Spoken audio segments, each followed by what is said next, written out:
Hello, everyone, and welcome back to the 2019 Small Farm Winter Webinar Series, hosted again by the University of Illinois Extension's Local Food Systems and Small Farm team. This is Zach Grant, your main moderator for these sessions. We really appreciate you joining us for these webinars again. We're going to do our best to begin and end within the space of the lunch hour. Within this tight time frame, our educators are going to deliver in-depth and actionable info, so please limit your questions to the text box at the left. You can click on the icon on the bottom left-hand corner to open up that field, and you can put in your questions in that text box as we go along. And I will make sure that our presenters can answer them at the end. This presentation is currently being recorded, and I will email a link to the archive presentation as soon as possible after the webinar concludes. There will also be a very short link a link to a very short online evaluation for this presentation, and we very much appreciate your feedback. This week's presentation is from Doug Gucker. Doug is my local food systems and small farm extension educator colleague in DeWitt, Macon, Pike counties, and is housed in Decatur, Illinois. He primarily works in farm management, soil health, nutrient management, and integrated pest management and grazing. Doug has other interests in agricultural entrepreneurship, beekeeping, of course, cover crops, native prairie restoration, water quality with regard to agriculture, urban farming systems, and local foods.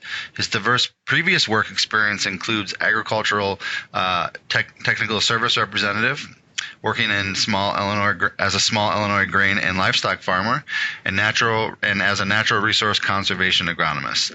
Most of our YouTube content creation related to bees on our channel has been produced by Doug, and today he's going to add to that content with the discussion on maintaining healthy beehives. Go ahead and take it away, Doug. Thank you, Zach, and welcome everyone. Yes, I'm going to focus my talk on colony health maintenance and the fact that it's a year-round whole system approach we need to use with beekeeping. Beekeeping has changed a lot as far as what we have to do to maintain colony health over the past 20 to 25 years. We now have a number of pests. Our worst pest by far is the Varroa mite, which not only attacks our bees at all stages of their growth, but it also is a vector for diseases as well. And then we also have our tracheal mites, our small hive beetles, which arrive shortly after the Varroa mites did, and then wax moths that came with the first bees across to the United States, and then our diseases. And so all these things are important and part of the problem. And what the problem is we first started and came up with the fact that we were having higher than normal bee colony losses. And it was given the acronym or the name chronic colony collapse disorder. And so that, as you can see, though, even though we've improved tremendously, beekeepers have upped their game, we are still running at unacceptably high levels of winter loss rates. And this causes a significant cost to those who are producing honey, because if you're replacing close to a third of your hives every year, you get only a minimal amount of honey off of that after making $100+ investment or more. If you're buying package bees, or if you're making splits, you're still losing valuable honey collecting time and the possibility of income. So all these things have come together, and as you can see, we're still running annual losses of nearly 40% on colonies, and that is terribly high and about twice as high as we should have. So I want to get back to this idea that beekeeping is a year-round activity. Yes, in the wintertime, we are not as active as beekeepers, but we still need to be paying attention. And then things ramp up in the spring, summer, And in the fall, we have to have a lot of vigilance as well to keep particularly our Varroa mite population in check. So I'm going to kind of come at this as on kind of a calendar or seasonal approach to beekeeping, just to kind of emphasize the fact that it's year round. It's not like it formerly was 2 decades ago, where we basically looked after the bees in the spring, summer, and fall and just kind of forgot about them till springtime.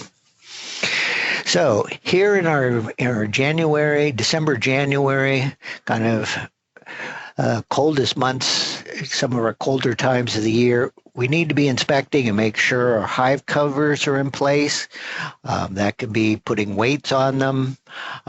You can also use straps to hold the covers down and keep the bee supers all in place on your bee stand. The other thing we can do is that typically we don't have many opportunities to visually inspect during this time period because we want the temperature near the hive to be about 50 degrees.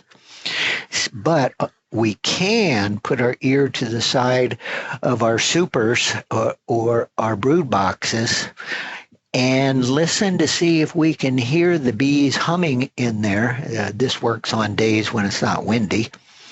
And if you hear them humming, you know they're active in the cluster. The other thing we need to do is make sure we want to have ventilation in that hive year round. Moisture can condense on the upper surfaces or sides of our bee woodware, and we don't want ice to accumulate. And then when we have warm days, that drips down on the bee cluster, which puts an additional stress and harm on those animals that are trying to stay warm and make it through the winter. The other thing we need to do is we need to check on our food stores. And so how do you do that? Well, one thing is that if you can tilt the hive and it seems awfully light, then we need to be adding food to those hives. We can add dry sugar, and that can be as simple as a piece of newspaper or paper on top of the upper box with just granulated sugar poured out on that paper. We can also make fondant or candy boards that we use. I personally use candy boards, but dry sugar, it's easy, it's quick, and in an emergency, it's quite effective. The bees will take that up, and they will use it for energy. The next thing we need to be doing during these winter months is getting our equipment ready for spring so that when it finally does warm up, like we're kind of beginning to have here in central Illinois, at least for a day or two, you're ready to go. You don't have to be in a real hurry, scurrying around trying to get everything in place for what's about to happen. As we move into February, it's basically the same thing as December and January, but once again, it's really critical to check on those food stores. Is the hive full? I mean, does the hive have enough food to make it through till we get our spring bee nectars and pollens? So keeping the food on there. So we move into March, and we're also beginning to get a little bit of egg laying taking place during February. As we move into March, once again, food stores. And if we have nectar or pollen available, that's great. But if we don't, we need to be considering at this time not only supplementing with sugar, because unless we have temperatures that are warm enough to use syrups, we'll still be using some type of a dry energy source for the bees, and we'll want to be adding a pollen substitute. But we don't want to go overboard with a pollen substitute or a pollen patty because these are also a food source for small hive beetles. So we only want to put in enough that the bees are going to consume within a week's period of time. We don't want to be putting on a large amount and and saying, well, I'm good for a month. We're only going to want to put on enough, because otherwise we're feeding small hive beetles, which once again is another nuisance and another problem for our bees. And as we're laying, as the queen is beginning to lay eggs, we also have Varroa mites that are beginning to reproduce as well. So, all this good news. So in the spring, we get into April. Hopefully, we don't have an April like last year. We have more warm days. We can get in there and check our brood pattern. Are eggs being laid? Are they being laid uniformly? How are our food stores doing? Do we see any disease in the hive? If our bottom brood chamber is empty, we need to move that to the top, because bees like to move upward. And so we need to get those reversed. If we're installing nukes or packages, we need to wait 2 weeks before we inspect them, because we have to have that courtship period between the worker bees that were put in that package and their new queen. We can also at this time start feeding our 1 part sugar to 1 part water sugar syrups for supplemental energy to keep things going, and also encourage egg laying. If we have dead bees on the bottom board, we want to get those cleaned up. If it's been warm and the hive is active and rapidly growing in size, it's time to start doing some sampling for Varroa mites. And if we have mite levels of 2 mites or more per 100 bees, we need to treat, and I'll get into treatments later. Performance of the queen, this is where we want to be checking that brood pattern. Is she laying a good solid pattern, or is it pretty spotty? Maybe it's time to requeen and change her out. If we've had dead outs, colonies that have died over the winter, we need to be figuring out why, and we're going to be talking about the importance of record keeping. That way it'll give us a clue as maybe what went wrong. So we get into May, we're going to be wanting to inspect at least every 2 weeks. We were going to be wanting in there and once again check in for disease, brood pattern, pests. Are we seeing small hive beetles under the top cover?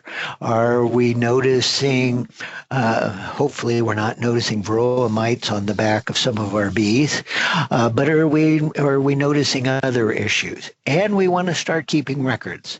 Are some of your hives growing large rapidly and others not doing so well? We need to be checking into why that is and keeping track of that. And if you haven't removed your winter protection as of yet, definitely by May as our colonies are expanding rapidly.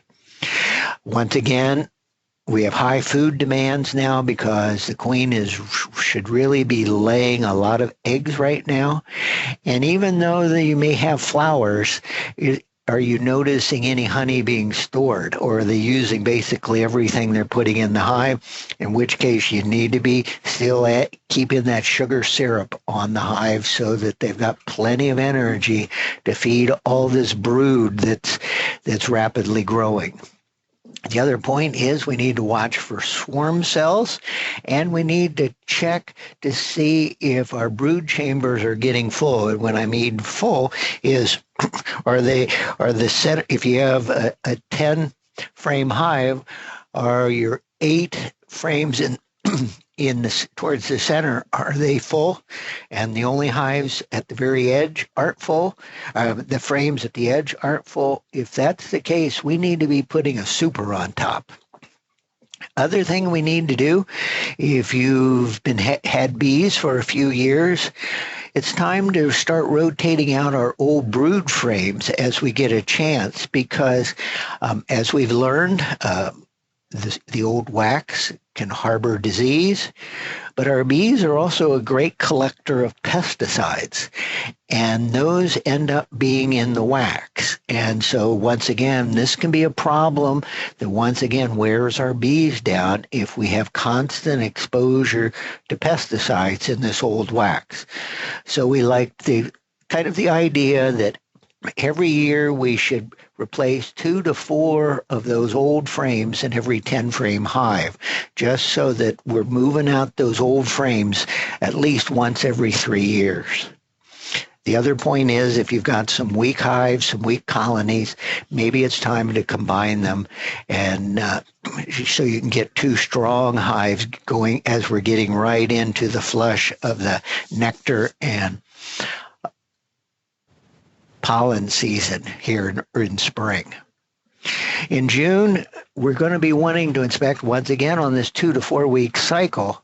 But here again, we're also going to be wanting to check not only for the disease and the pests, our Varroa and our small hive beetle, but we're also going to be wanting to check some of our new brood, our new bees, to see if they've got a dwarf wing virus. And I have a picture of that in my next slide. And because once again, this is a sign of a high mite load. And these bees really are unproductive. They're unproductive worker bees. And so that once again puts another drag on the colony. We're checking that egg laying, making sure that queen's still doing good, that we haven't accidentally killed her during one of our inspections, or is she just beginning to get a little old and wearing out? Once again, keep records. And we want to make sure that as these supers are beginning to get full, that we want add another super on top, keeping that all in place. And once again, we still have this same sampling. We want to be sampling for Varroa mites, 2 or more per 100 bees, and we're going to treat.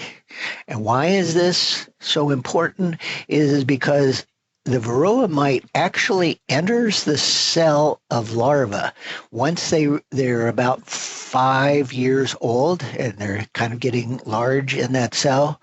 They drop off the bee and they go into this cell, and the mite then lives in there. And when the cell is capped, the mite then begins to lay eggs, and she will lay an egg every 60 hours after the cell is capped.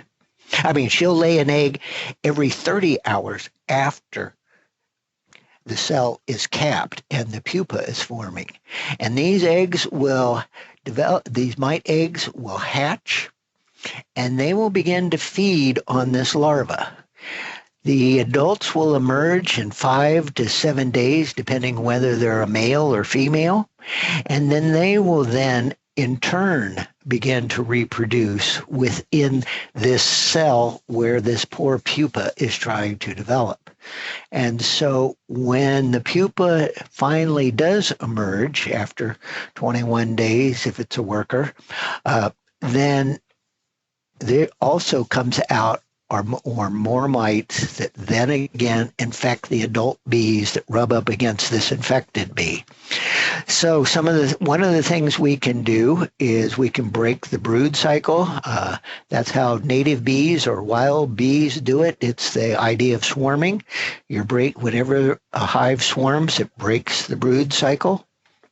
And the brood cycle also breaks the Varroa cycle as well, because they reproduce on brood. So, but the downside to breaking the brood cycle is it also tends to decrease honey production, because you're producing fewer worker bees over time. And when I say cage the queen, that's for 10 days to 2 weeks, and then we release again. We could also bait hives to catch swarms during this time of the year, wild swarms. It's a good way you can actually supplement your hives with extra bees. And here's a picture of what a bee with deformed wing virus syndrome looks like. And the wings don't have to necessarily be so misshapen and shriveled.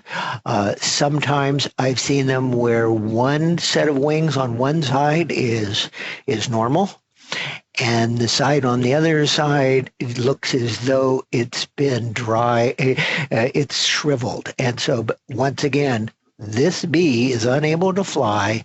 It's not going to be productive. And so it's another drag on the colony. But this is a sign of that we have high mite loads within our hive. July, we're doing the same thing that we did in June, the same exact thing, checking for bees, monitoring for Varroa mites to see what's going on, treating as necessary. And I want to bring up now, July is typically kind of the time frame when the population in our beehives are near their peak or at their peak. And as you can see, the Varroa mite population is still increasing at this time. So the hive has still got a fairly good advantage over the mite population. But as we progress further into the year, as we get into late summer, August and September, the mite population is still increasing. And this is why this pest is so devastating to winter survival of bees.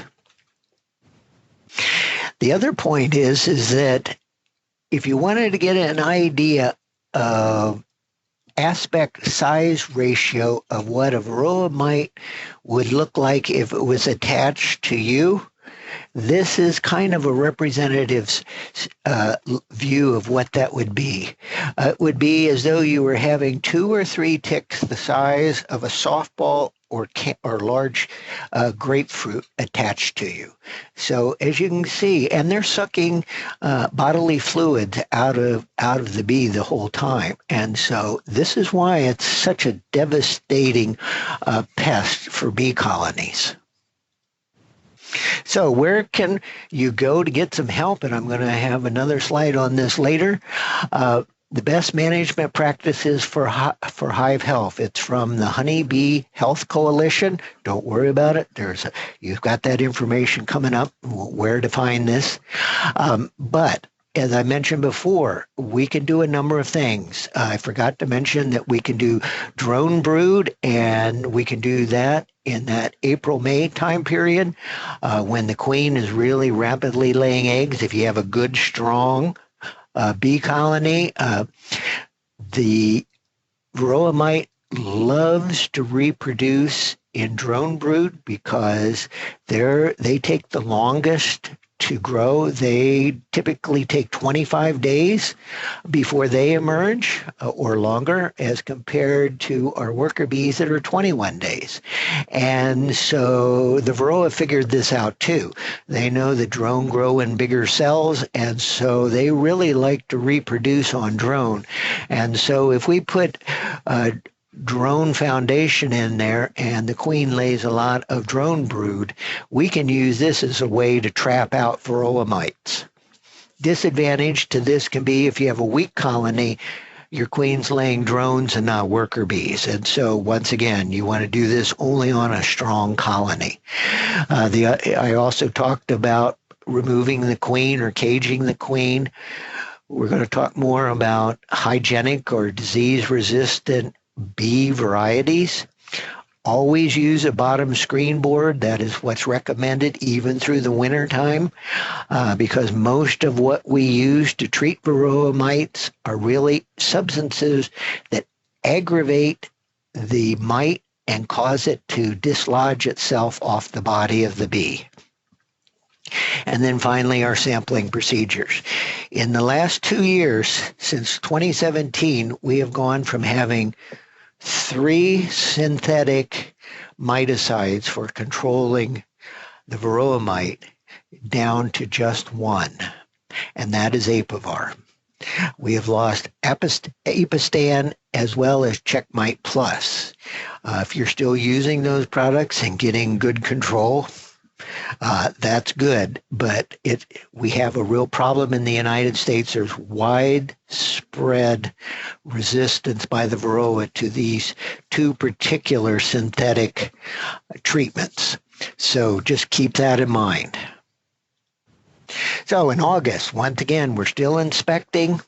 We're still looking for disease, pests within the hive, varroa mites, small hive beetles, particularly, and and our diseases. American foul brood is just one of many we need to be checking on, as well as are we seeing any bees with dwarf wing virus syndrome? How's the queen's egg laying doing? Is she still present?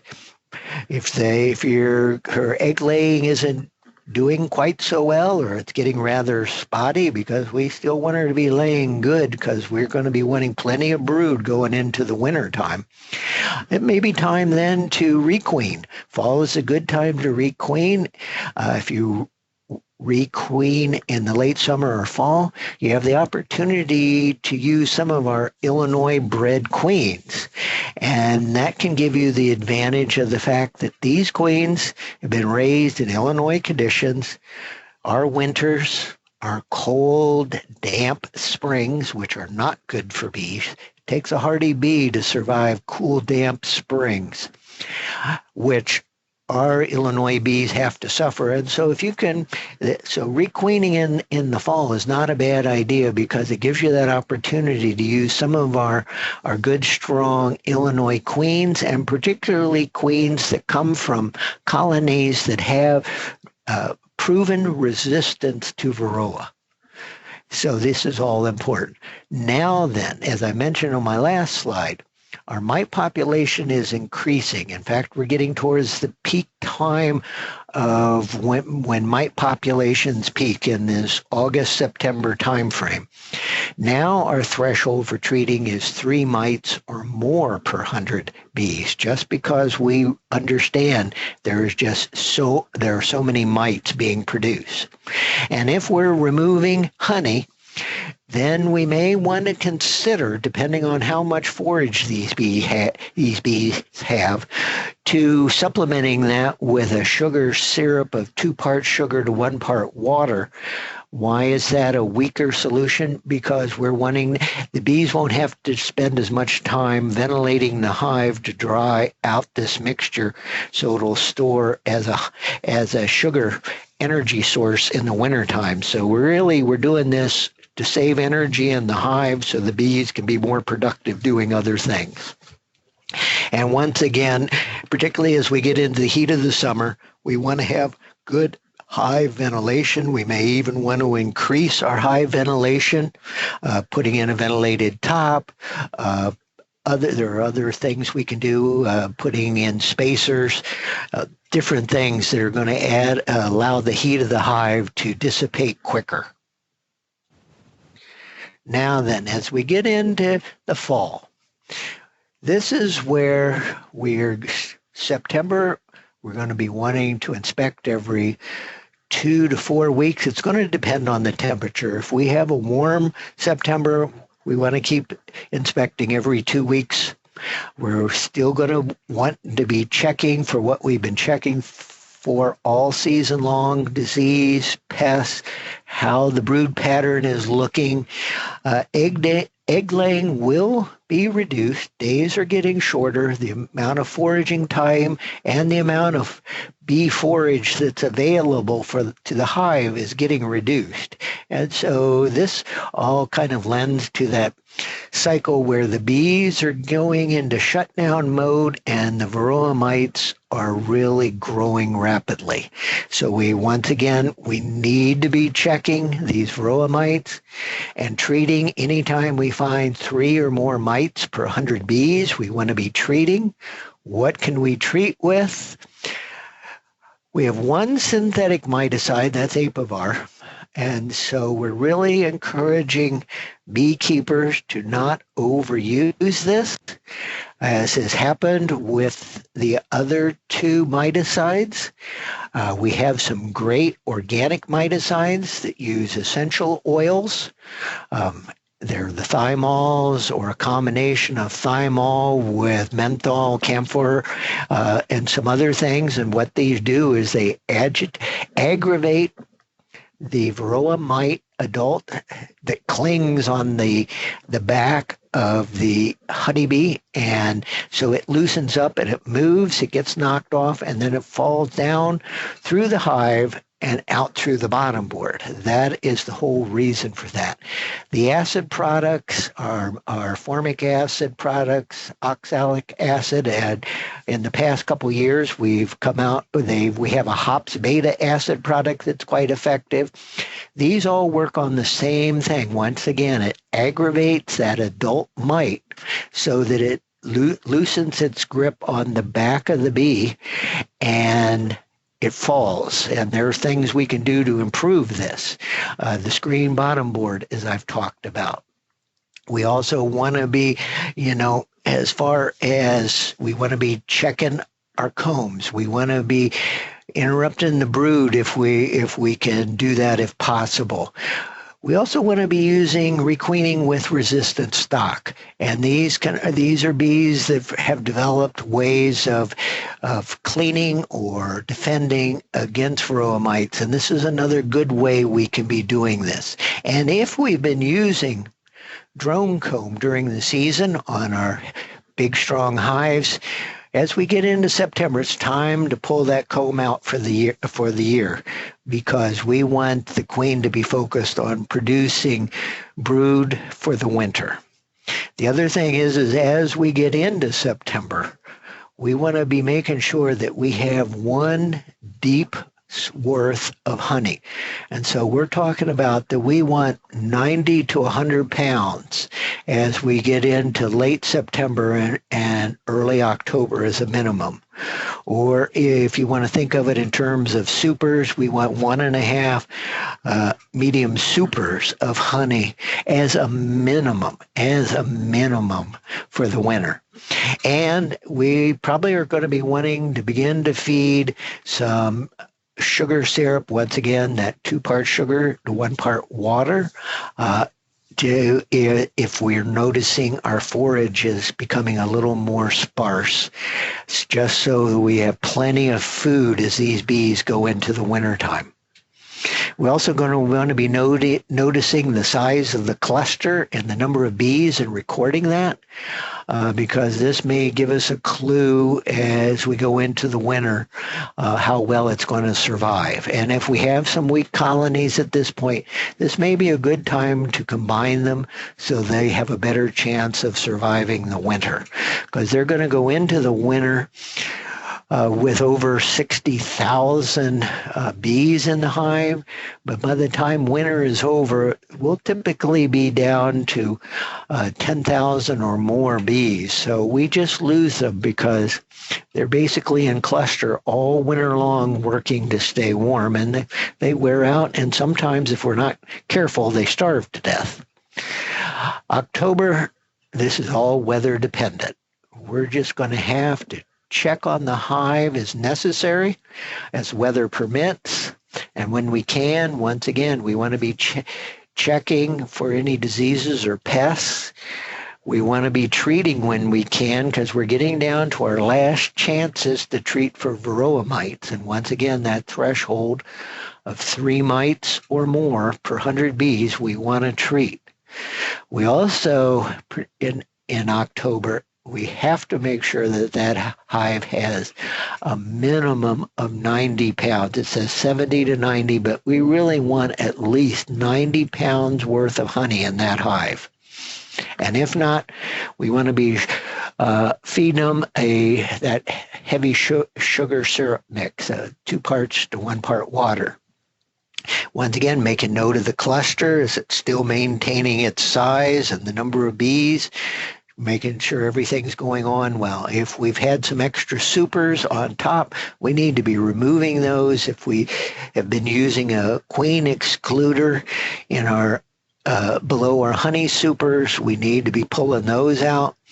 It's also as particularly as we get towards the cooler temperatures in October, whenever that happens, depending where we're located in our weather, we're going to be wanting to make sure that we've got our winter tops on, mouse guards and entrance reducers in place, but we still want to leave an upper entrance for ventilation. We don't want excess humidity condensing inside those hives. We want it to be as dry as it can be. I know it'd be great if we could insulate that hive and make it just super tight so that they could trap all their heat. But when they do that, we have to remember they're respiring, they're eating sugars, and so they're giving off water vapor as they respire, and that collects on the cold walls of the hives. And so we need to be keeping that upper ventilation open so that it will move out of the hive instead of collecting on the sidewalls or tops. In November, once again, this is just as weather permits. You can, some people like to insulate their hives. You can do that or wrap them. But if we do that, make sure you do not block the upper access. So we want to make sure we have that upper point that for ventilation. And we also want to make sure we don't cover up excessively the bottom so that we have things there. We also want to leave our screened bottom boards in place.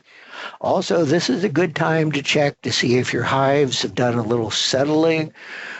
Your hive stands have done a little settling over the summertime, and make sure that the hives drain out through the front. So any moisture that may collect on the sides of the hive will drain out the front of the hive and not be trapped towards the back of the hive. We also, this is the time, if we've been harvesting honey, we need to make sure that any of our empty supers that we've pulled out don't become a winter storage place for wax moths to grow in. So we'll want to be treating those so that we don't have wax moths in there. And once again, this idea that we want to make sure hives are ready for the winter and have that upper entrance for ventilation. All of this is extremely important as we're going into the wintertime. So where can you find out how to do the best management practices? And really, the Honeybee Health Coalition, this is a group of land-grant universities, the USDA USDA Bee Research Center, as well as non-for-profits and industry. They're all working together. And this is updated annually. And you can see here that this is dated January 1, 2019. You can download this every single year. And why do you want to do it every year? The main reason is they've been changing treatment thresholds, and the thresholds I was giving you are in the danger category, which mean control promptly. We have other thresholds that can, such as when it's in the caution area, where they're okay, but you may want to be checking on the next time you inspect that hive to see if it's maintaining that same level or whether the mite population is increasing. We also like to use this best management practices for hive health because it has all the thresholds for treatment, not only of Varroa mites, but also for other pests as well as diseases. And for Varroa mites, our different treatments can be used when the colony is dormant with brood. Some can be used then. Some can be used when the colony is dormant without brood. Some can be used when honey is in the hive. Some can't be used when we have honey in the hive. And so that instead of trying to remember everything, you can go to honeybeehealthcoalition.org. It's a download there, and you can get it. And so just go there and get it. You'll have that information, and you're ready to go. That's what's important. Also, I've been talking about sampling for Varroa mites. There's the alcohol wash. It's very similar to the sugar roll. The powder sugar roll that came out of Marla Spivak's, Dr. Spivak's bee lab up at the University of Minnesota. The nice thing about it is it doesn't destroy the bees when you sample. Some of you may have wondered when I talk about sampling so many mites per 100 bees, do I really count the bees? No, what we do is a quarter cup of bees, a quarter cup of worker bees, and we like worker bees because they don't fly away. And so we collect worker bees. A quarter cup of worker bees equals 100 bees, they've determined.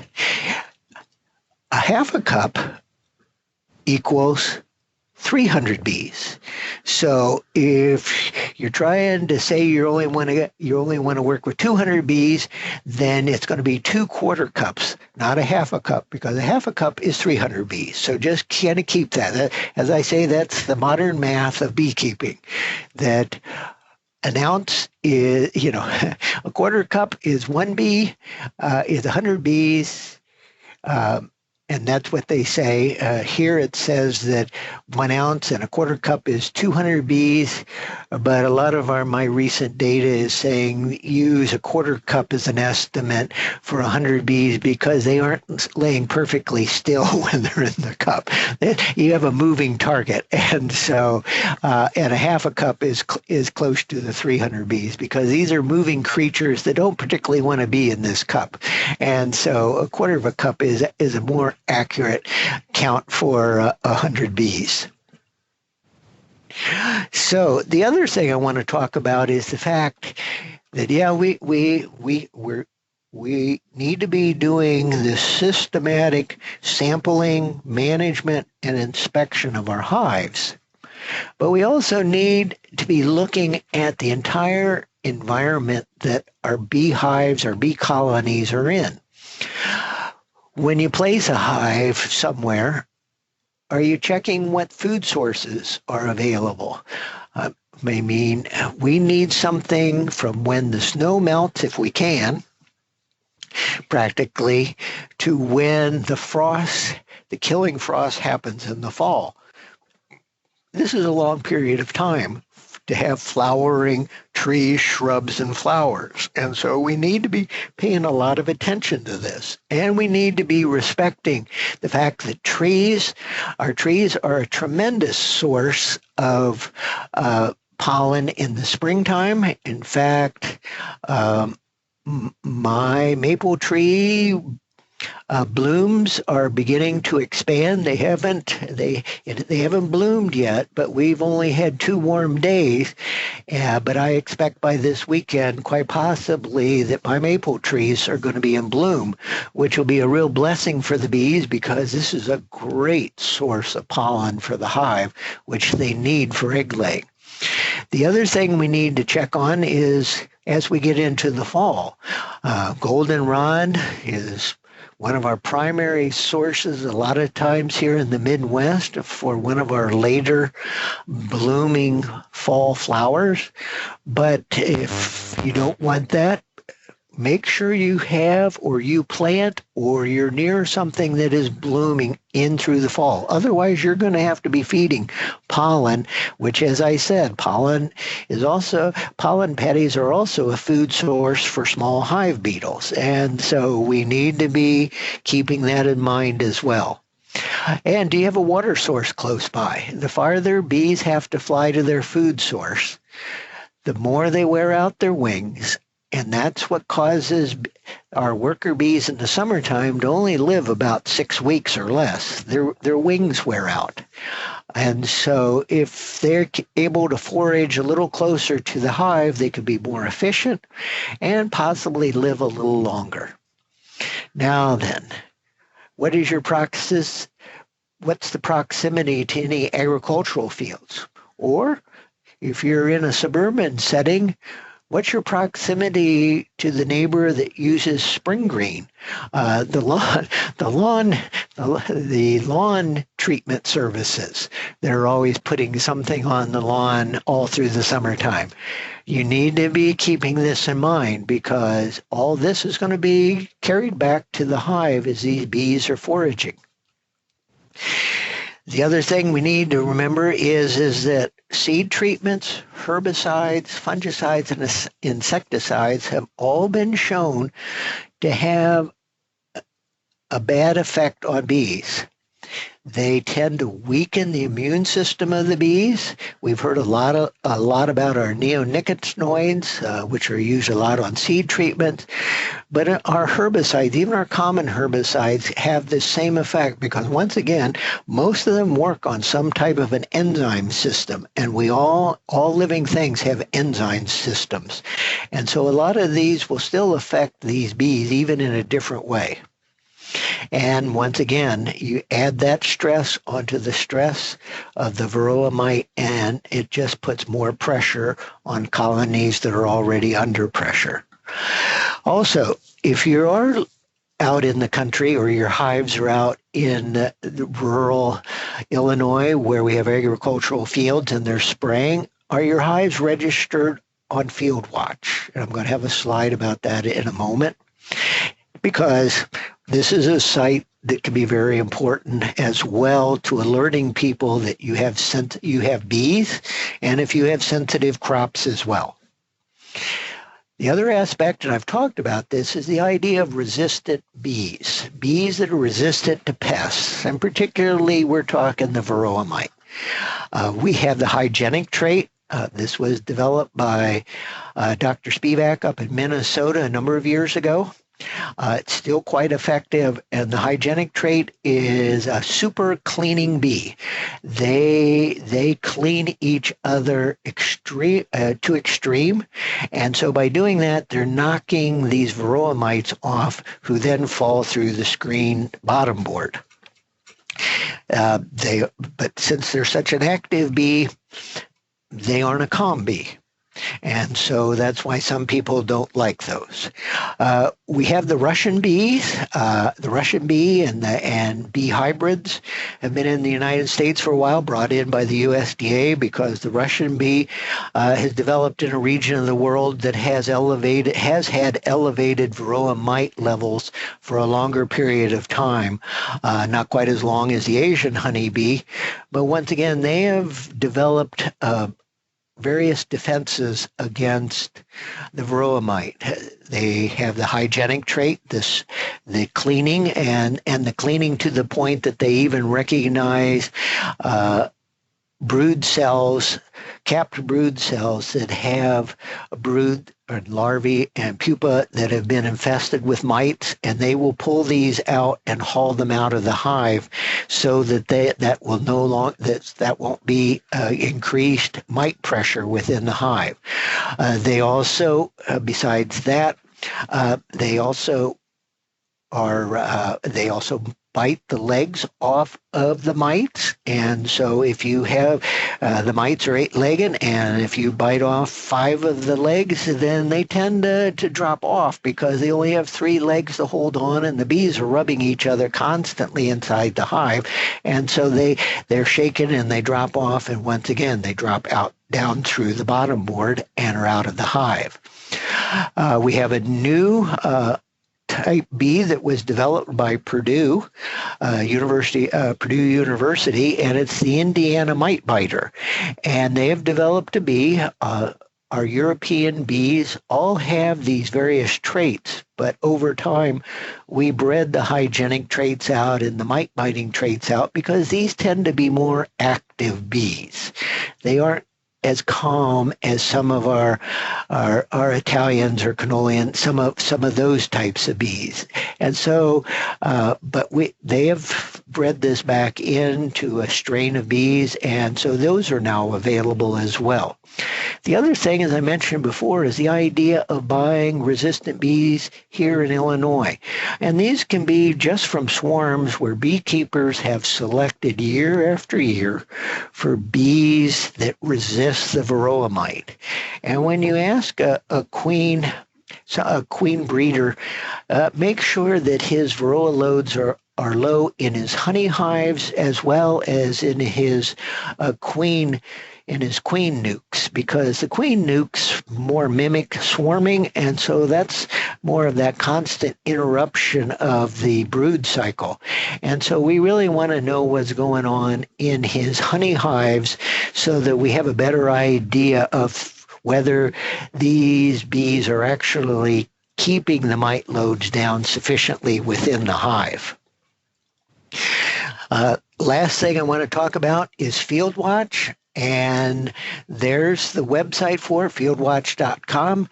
FieldWatch houses a number of different things, but as a beekeeper, you want to register on BeeCheck. It doesn't matter where you register on here.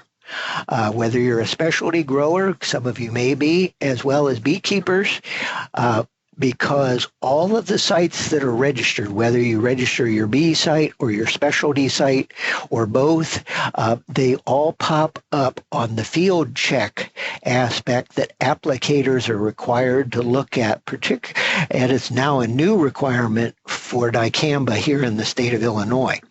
And so for that particular herbicide, it is a requirement that they check every field what is around it within close proximity. So it's to your best interest to go and register. It's free. It doesn't cost a thing. It takes no more than a couple of minutes. It's your name, address, number of hives, and then you go find your location on a map, drop a point there, and you're done. It's that simple. And so there's no reason not to do it. That's what it's about. So with all that, do we have any questions? Thank you, Doug. Great presentation. Yes, we do have about 6 questions queued, and if anyone has any further questions, they can put them in the chat box. So we have about 10 minutes left, so we'll try to get all of these answered. So we'll start from the first question. How do I achieve a good ventilation in the hive, especially during winter? Do I drill holes in the upper boxes? How can I create good ventilation but avoid temperature loss? A participant suggested using a quilt box on my hive. Do you have any suggestions in terms of better techniques for ventilation without temperature loss? Right. A lot of us on our inner cover of our hive will have them notched so that you quote have an upper entrance, and some people like to have the notch down. So that it's an upper entrance right on top of your upper box, wherever it is, whether it's the upper super or the upper brood box, depending on the season. Others like to have that notch up. I personally have the notch up in the wintertime because the bees typically don't like getting up there in that upper area. And plus, if I need to feed a candy board, if I have to, I can put a supplemental one up there as well as on top of my, or sugar. I can use that as a supplemental place to put more sugar, not only on top of the upper box, frames of the box, but also on the top surface of my inner cover. And so because we have that hole in our inner cover, and by doing that, we keep that ventilation going. And no, it's not a lot of ventilation, but we are recommending now screen bottom boards year round. And I know that seems pretty cruel, but we are recommending that because of the need for ventilation and the fact that if the bees dislodge any mites, we want them dropping out of that hive. We just want to limit that mite load. Okay. Yeah. Excellent. Thank you, Doug. There's a couple questions here related to swarms. The first one is, what are some techniques for capturing a swarm? Do you know, actually, A local beekeeper got me onto this. Well, first of all, you just contact your local extension office and tell them that you're willing to capture swarms. Your phone will ring. They will contact you because the local extension office will periodically get calls from people with a swarm of bees, either in the spring or in the fall of the year, and they'll notice a cluster of bees just hanging on a shrub or on a branch drooping down in their front yard or backyard. And if you're willing to do that, all you need to do is bring out one of your boxes and lids and bottoms and a saw or a lopper, and you're in business. You can cut it down, put it in the box, and take it home. Oh, okay. The other thing is you can buy actually bait hives that they put a queen pheromone in, and it will actually capture swarms. Excellent. So the other question related to swarm techniques, they say, I am interested in swarm techniques. The swarm we took off a bush survived. The 2 nukes we bought did not. So it was both kind of a comment, or do you want to... Well, once again, that goes back to the idea that the swarm was actually a group of wild honeybees, which aren't native, but wild because they've been in the wild, and whatever their genetics are, they have adapted sufficiently, at least to Varroa mite and small hive beetle pressure, that they're better adapted than the nukes that we bring up from Georgia or Texas or Florida, wherever they come in from. Okay. Okay, so these next few questions are related to Varroa. So are you aware of any beekeepers in Illinois using a thermal solar hive to treat against Varroa mite? Well, and I'm not familiar with what that is, but if it's a hive that raises the temperature up to 104 degrees, they have learned that that is a temperature that once again makes the Varroa mite uncomfortable. It makes the honeybee uncomfortable, but not as uncomfortable as the Varroa mite. And so once again, it gets those Varroa mites agitated, and they're moving and they dislodge. And so we can once again get them to drop off the backs of these bees.